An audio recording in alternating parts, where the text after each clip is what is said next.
আশেপাশে, মন্দিরের আশেপাশে, শিক্ষা প্রতিষ্ঠানের আশেপাশে ৭১৭টি মদের বার আছে। এই মদের দোকানগুলো বন্ধ ঘোষণা করা হয়েছে। জোরে কোন মারহাবা। বাংলাদেশের মুসলমান শাসক ক্ষমতায় আজ পর্যন্ত এরকম শুনছেন যে অমুক জায়গায় মদের দোকান অমুক নেতা বন্ধ করছে? হ্যাঁ, চালু করবি, কথা কয় না কে? রাগ করতেছেন আপনারা? তাহলে বিজয় সাহেবকে ধন্যবাদ জানাই। নায়ক হয়ে আসল নায়কের ভূমিকা পালন করতেছে, মানুষের ভালোবাসা, আস্থা, বিশ্বাস অর্জন করেছে। এই সেই বিজয় নায়ক যে সর্বপ্রথম ভারতের বুকে দাঁড়িয়ে মোদিকে ফ্যাসিস্ট বলেছিল, স্বৈরাচার বলেছিল। কথা বলে ঠিক না? মোদির বিরুদ্ধে বক্তব্য দিয়েছিল সেই নেতা।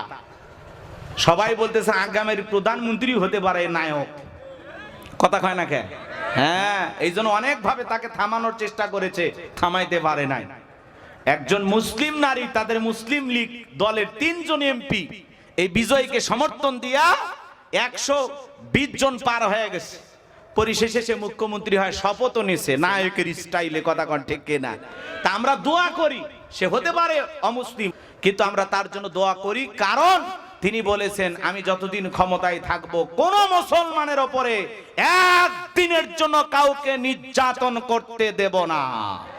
এদেশের সকল মানুষ নিরাপদে তার অধিকার নিয়ে বসবাস করবে, সেটা যেই ধর্মেরই হোক, বাপের বেটা। কথা কন। আরে শুভেন্দু দাদা করছে এটা হিন্দু রাষ্ট্র, এখানে হিন্দুদের রাজত্ব চলবে। সালাও তোমরা গরু খাইলাম না 2 বছর পরে টের পাইবা। কথা কন ঠিক কিনা? আমার ভাইয়েরা, এই দাদাদের হুঁশ জ্ঞান পরে ফিরবে। বাজান সামনের দিকে যায়, যে কথা বলতে চাচ্ছিলাম, বন্ধুগণ আমার গভীর মনোযোগ দিয়ে কথাগুলো শোনেন। ইসলামের সুইচ আছে কার হাতে? আর একটু জোরে কোন। আমার আল্লাহ বলেন ইউরিদুনা লিতুফিউ নূরাল্লাহি বিআফওয়াহিহিম আল্লাহু মুতিম্মু নূরিহি ওয়ালাউ কারিহাল কাফিরুন। আর একটু জোরে বলুন আল্লাহু আকবার। সূরা সফ আয়াত নাম্বার ৮। আল্লাহ রাব্বুল আলামিন জানিয়ে দিলেন কাফেররা চায় মুখের ফুৎকারে দিনের আলোকে, ইসলামের আলোকে, কোরআনের আলোকে নিভায় দিতে। আমার আল্লাহ ডেকে বলেন আল্লাহু মুতিম্মু নূরিহি, এই জমিনে দিনের আলোকে, কোরআনের আলোকে, ইসলামের আলোকে আমি আল্লাহ রাব্বুল আলামিন প্রতিষ্ঠিত করে ছাড়ব।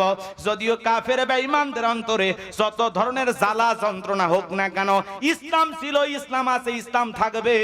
ইসলামকে থামিয়ে দিতে আসবে যারা, আল্লাহ তাদেরকেই থামিয়ে দেবে। কথা বলেন ঠিক কিনা? মুসলমানের দুনিয়া যারা খেলা করে তাদের জীবনের পরিণতি ভালো হতে পারে না।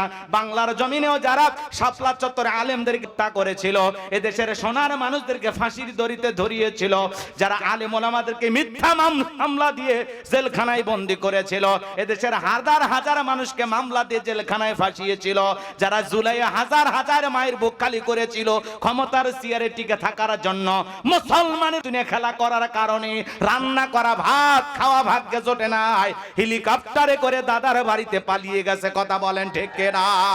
ইতিহাস থেকে শিক্ষা গ্রহণ করতে হবে। কথা বলেন না কেন? যারাই মুসলমানের দুনিয়া খেলা করবে এদের জীবনের পরিণতি ভালো হয় না। ভালো হয়? ক্ষমতায় ছিল, প্রধানমন্ত্রী ছিল, 15-16 বছর দেশ শাসন করেছে, ভাগ্যে কি জুটলো, দেশ থেকে পালিয়ে যাওয়া লাগলো।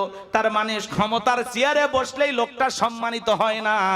এমনও চেয়ারে বসা প্রধানমন্ত্রী আছে, একটু 19-20 হয়ে গেলে চেয়ার রেখে পালিয়ে যাওয়া লাগে। এজন্য ক্ষমতার বড়াই করবেন না, ইতিহাস থেকে শিক্ষা গ্রহণ করবেন। যত জুলুম আর অত্যাচার করবেন, মনে রাখবেন বিদায়ের ঘন্টা একদিন তাদেরও বাজবে। কথা বলেন ঠিক কিনা? এজন্য ভারতের জমিনে যারা মুসলমানের খেলা করতেছে, আল্লাহর মসজিদ যারা ভেঙে দেওয়ার ষড়যন্ত্র করতেছে, মুসলমানদের নামাজরত অবস্থায় মুসলমানকে পিটাইতেছে, মনে রাখবেন ওই জালেমেরা পৃথিবীর জমিনে টিকে থাকতে পারবে না। কথা বলেন ঠিক কিনা?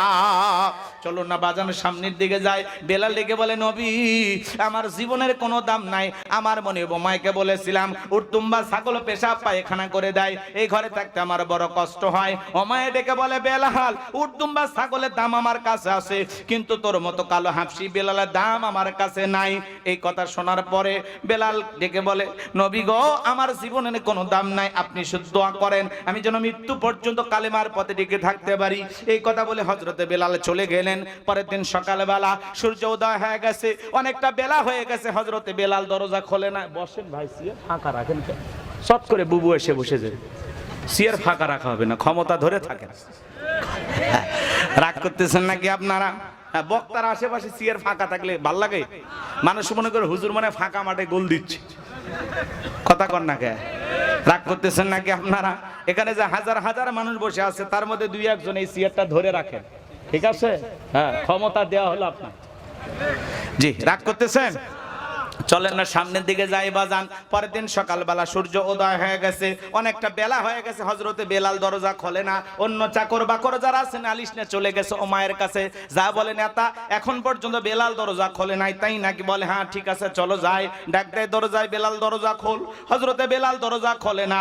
এ বাজান এইবার জোরে করে ধাক্কা মারছে, যখন দরজা খুইলা গেছে তখন এইবার ওমায় তাকায় দেখে যেই রাত্রিতে বেলাল কালেমা পড়ে মুসলমান হয়েছে, ওই রাত্রিতে একটা উটদুম্বা ছাগলের কাছে কোনো পেশাব পায়খানা নাই। জোরে কোন মারহাবা। এইবার ওমায় ডেকে বলে, চাকরের দল, বেলালের বিরুদ্ধে মিথ্যা অভিযোগ দাও।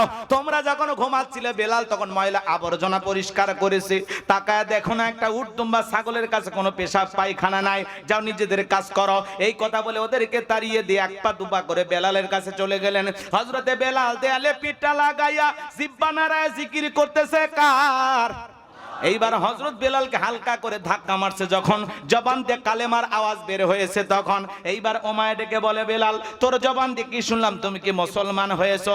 হযরতে বেলাল ডেকে বলে, মুসলমান হয় যারা মিথ্যা কথা বলতে পারে না তারা। ওয়াকুলু কওলান সাদীদা।